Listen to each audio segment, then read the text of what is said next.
자, 오늘 드디어 창세기 12장입니다. 누가 등장해요? 이 사람 아주 중요하다고 그랬습니다. 그래서 우리가 지난주 11장에서 족보 보고 누가 드디어 등장한다고요? 아브라함이 등장한다고요. 물론 여기는 아직까지 아브라함이 이름이 안 바뀌어서 아브라함이지만 제가 편의상 아브라함 하셔도 이해하시기 바랍니다. 하나님께서 아브라함을 부르신 사건이 이제 기록이 됩니다. 이게 아주 중요해요. 여기가 정말 중요합니다. 특별히 이 창세기 12장은 이 모든 인류의 전환 포인트가 창세기 12장입니다. 그러니까 아주 중요한 장이에요. 그래서 하여간 신대원 시험 볼 때 창세기 12장 1절에서 3절 토시 하나도 틀리고 못 외우면 점수 깎입니다. 이거 100% 시험 나오거든요. 토시 하나도 틀리면 안 돼요.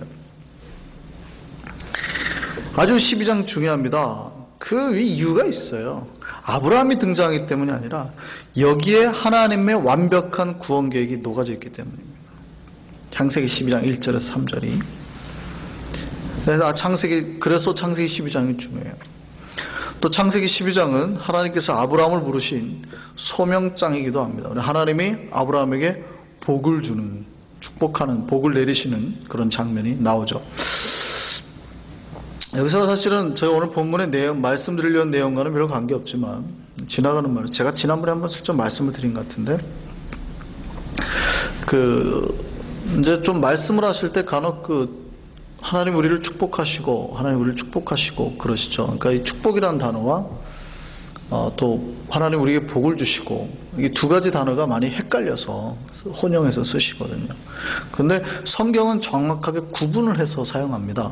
성경은 정확하게 구분해서 오늘 그 장면이 창세기 12장 3절에 있어요. 제가 한번 읽어볼게요. 너를 축복하는 자에게는 내가 복을 내리고 너를 저주하는 자에게는 내가 저주하리니 이렇게 돼 있죠. 그러니까 지금 축복이라는 단어와 복이라는 단어를 구분해서 사용하죠. 그래서 언제 축복을 쓰고 언제 복을 쓰나요? 그 축자가 빌 축자예요. 그 복복자, 그러니까 복을 빈다라는 뜻이거든요. 하나님이 우리를 축복하신다는 말이 맞습니까? 틀립니까? 안 맞는 말이에요. 보통은 하나님 당신을 축복합니다. 그러면 무슨 뜻인지 알아요. 우리가 다 그동안에 그렇게 써왔기 때문에 그냥 쓰실 수도 있어요. 근데 정확하게는 하나님께서는 우리를 축복하신다가 아니라 오늘 뭐라고 되어 있어요? 내가 복을 내리고, 한문으로 말하면 강복하신다가 맞는 말이죠. 풀어서 쓰면 하나님께서 우리에게 복 내려주시고 당신에게 복 내리시기를 원합니다. 이게 맞는 말이에요.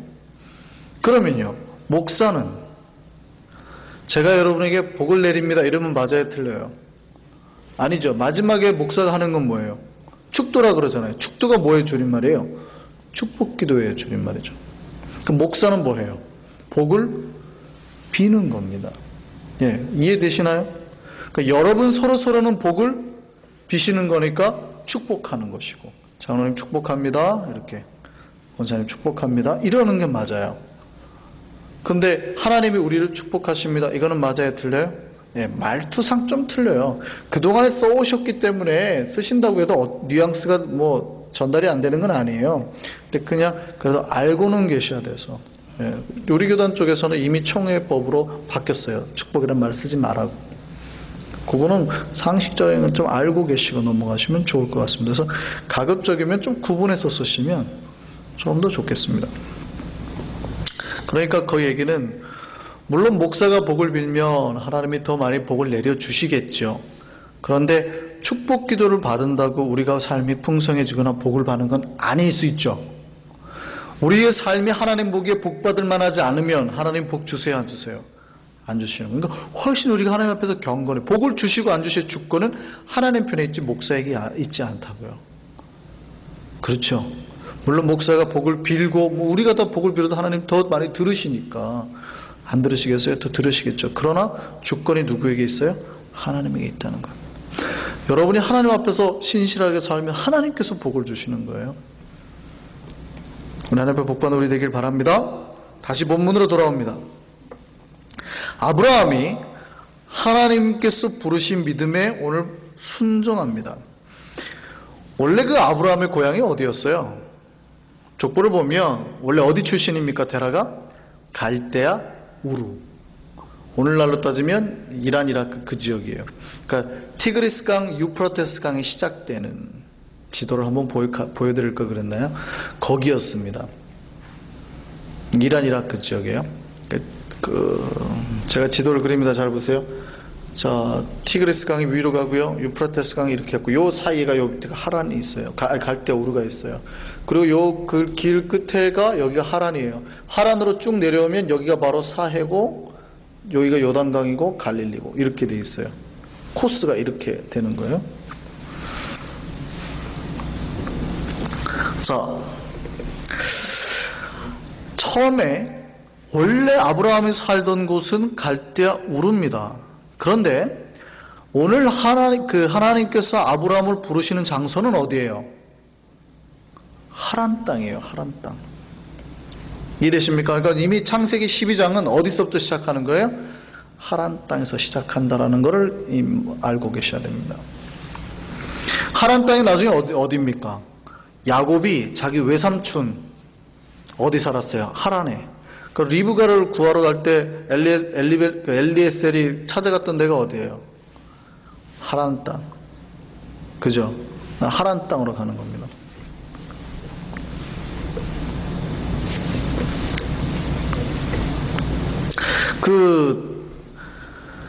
이제 이 하나님께서, 그러니까 데라가 사실은 처음에 갈대아 우르에서 하란까지 먼저 이끌고 나왔어요, 가족을. 그 상태에서 지금 하나님이 아브라함을 부르시는 겁니다. 오늘 본문을 보니까 이렇게 됐습니다. 하나님께서 창세기 12장 1절에 뭐라고 말씀하세요? 아브라함에게 너는 너의 고향과 친척과 아버지의 집을 떠나 내가 내게 보여줄 땅으로 가라. 그렇게 되어 있죠. 이것이 복의 첫 시작입니다. 하나님께서 아브라함을 통해 인류를 구원할 첫 메시지를 주는 거예요. 아브라함을 부르는 메시지지만 인류를 구원할 첫 메시지를 던지는 것입니다. 왜 그게 인류를 구원할 메시지인지는 제가 좀 후반부에 말씀드리겠습니다. 근데 그것이 첫 메시지가, 아브라함에게 준 메시지가 뭐냐면 내 고향, 친척, 아버지의 집을 떠나라는 거였습니다. 아브라함을 부를 때 첫 부른 소명이 다 떠나라는 거였어요. 고대 사회에서의 가족은 생명입니다. 무리를 지어서 다녀야지 살 수 있는 세상이에요. 수많은 가족들과 때로 다니지 않으면 언제 강도나 맹수로부터 위해를 당할지 모르는 그런 때잖아요. 근데 하나님이 거기서부터 지금 빠져나와서 내가 가라고 한 땅으로 가라고 하는 겁니다. 어떤 분위기인지 아시겠어요? 하나님이 아브라함을 부르는 이 소명이, 하나님께서 새로운 계획을 이루기 위해서 떠나라고 하는데 하나님의 약속만 믿고 고향도 버리고 친척도 버리고 아버지도 버리고 아버지의 집도 버리고 하나님의 이 명령에 순종해서 나와라. 보이지 않는 저 세계에 보이지 않는 그 세계에 비전을 잡고 하나님 명령대로 따라 나와라. 이게 복의 첫 시작이었다고요. 여기에 아브라함이 뭐예요? 순종한 겁니다. 여기에서 믿음이 시작돼요. 뭐부터요? 그 믿음은 행함부터 시작됩니다. 놀랍게도 믿음은 행함부터 시작돼요. 그래서 사도행전 첫 기록이 뭐부터 했냐면 예수께서 행하고 가르치시고 이렇게 돼 있어요. 그러니까 가르치시고가 먼저 나온 게 아니라 행하고가 먼저 나와 있다고요. 크리스천의 삶에 가장 중요한 게 뭔지 아세요? 행함입니다. 여러분 믿음이 증거되는 게 뭔지 아세요? 행함입니다. 아, 믿음이 있어서 행한다고요? 천만에요. 여러분이 행하는 그 자체가 믿음이에요. 하나님 그래서 첫 번째로 명령하는 게 행함을 요구하세요. 특별히 그 행함이 뭐예요? 말씀에 순종하는 것에 대한 행함을 요구하시는 겁니다. 그래서 우리의 믿음은 다 행함으로 검증됩니다. 아브라함이 믿음이 있었는가 없었는가? 아브라함 믿음이 있었어요. 근데 순종하지 않으면 믿음 없는 거죠. 근데 아브라함이 나중에 변명할 수 있습니다. 아니, 저는 그래도 믿음이 있었어요. 근데 성경은 뭐라고 그래요? 믿음이 없는 거라고 말하는 거죠. 아브라함의 믿음은 뭘로 판명돼요? 내가 하나님을 믿었다고 말하는 걸로 판명돼요? 절대. 여러분이 말하는 걸로 믿음이 판명되지는 않는다는 겁니다. 여러분이 믿음이 있는지 없는지는 뭘로 판명돼요? 여러분이 하나님 명령대로 순종하고 사는가 안 하는가. 이걸로 판명이 되는 겁니다. 하나님 여러분이 사랑하라고 명령하셨어요? 그러면 사랑하는 겁니다. 이게 이제 어려워지는 것이죠. 하나님이 베풀라고 나누라고 하셨어요? 그러면 말하지 않고 나누는 겁니다. 선교하라고 하셨어요? 행하는 겁니다. 나가는 겁니다. 이게 믿음입니다. 아브라함에게 명령하실 때 하나님이 첫 번째 요구한 게 뭐예요? 행함입니다. 나와라, 나가는 거예요. 이게 믿음입니다. 아브라함이 소유했던 믿음이 어떤 건지 아시겠습니까? 오늘날 크리스찬의 믿음이 많이 곡해되어 있어요. 믿음을 내 마음의 어떤 결단이나 의지 같은 걸로 이해하시는 경향이 있습니다. 믿음은 사실은 그런 게 아닙니다. 여러분 마음에 들려오는 하나님의 음성에 순종하는 것이 믿음입니다. 그러니까 행함으로 다 드러날 수밖에 없는 거라고요. 그래서 이 교회가 믿음이 있는지 없는지 저는 딱 압니다. 보면 알아요. 왜요? 사랑하는지 안 하는지, 서로 이해하는지 안 하는지, 섬기는지 안 하는지, 더 낮아지려고 하는지 안 하는지, 겸손한지 안 하는지 보면 다 알거든요. 믿음이 있다고 하는 교회들 갔는데 대부분 막 해갖고 높은 자리에 앉으려고요. 찬양대만 앉으려고요. 앞자리만 앉으려고요. 교사들은 잘 안 해요. 교사는 잘 눈에 안 띄거든요. 찬양대 눈에 잘 띄잖아요. 여기 앉으면 거의 직분 받거든요. 그러니까 찬양대도 앞자리에 앉으려고 싸워요. 우리는 잘 모르죠. 우리는 앞자리에 앉으시기 바랍니다. 우리는 좀 나오셔야 돼요. 뭐가 믿음이냐면 하나님이 부른 그 순종의 길에 뭐 이해 타산 따지지 않고 나아가는 것, 명령에 나아가는 것, 이게 믿음이었다고요. 여기 첫 시작, 이게 복의 첫 시작이에요. 인류가 생명을 얻는 그 첫 시작이 이 아브라함의 순종의 첫 발에 있습니다. 이걸 믿음이라고 불렀다고요. 그래서 아브라함이 떠난 게 뭐예요? 인간의 보호로부터 떠났어요. 그죠? 아브라함은 아버지와 같이 있었고 가족들과 같이 있었고 자기를 지켰던 그 무리의 사람들과 같이 있었을 거 아니에요. 여기로부터 떠나 나온 겁니다. 고대사회 고향이 자기의 보호처입니다. 내가 그 안에 있으면 안위 받아요. 편안해요. 근데 여기로부터 어떻게 해요? 이제 벗어나게 되는 거죠. 드디어 믿음의 모험의 시작이 되는 거예요. 믿음의 항해의 시작이 되는 거예요. 어떤 일을 만날지 모르는 거예요. 신앙이 뭐예요? 이게 모험입니다. 보이지 아니하는 하나님의 음성. 사실은 하나님 보이지 않는 그 비전 하나만 붙들고 떠나는 거예요. 앞날을 모르는 거예요. 지 앞날을, 자기 앞에 뭐가 일어날지를 모르는 거예요. 알고 가면 믿음이 아니죠. 근데 그 음성에 순종하고 나가는 것, 이게 믿음이라니까요. 아브라함이 그렇게 떠나는 겁니다. 두 번째요, 우상으로부터 떠났습니다. 무슨 얘기냐면 사실 데라가 우상을 섬겼던 사람이에요. 그러니까 전 가족이 우상을 섬기고 있었습니다. 여기서부터 하나님이 떠나간 이유가 여기에 있었어요. 여호수아 24장 2절에 여호수아가 백성들에게 말할 때 이렇게 말합니다.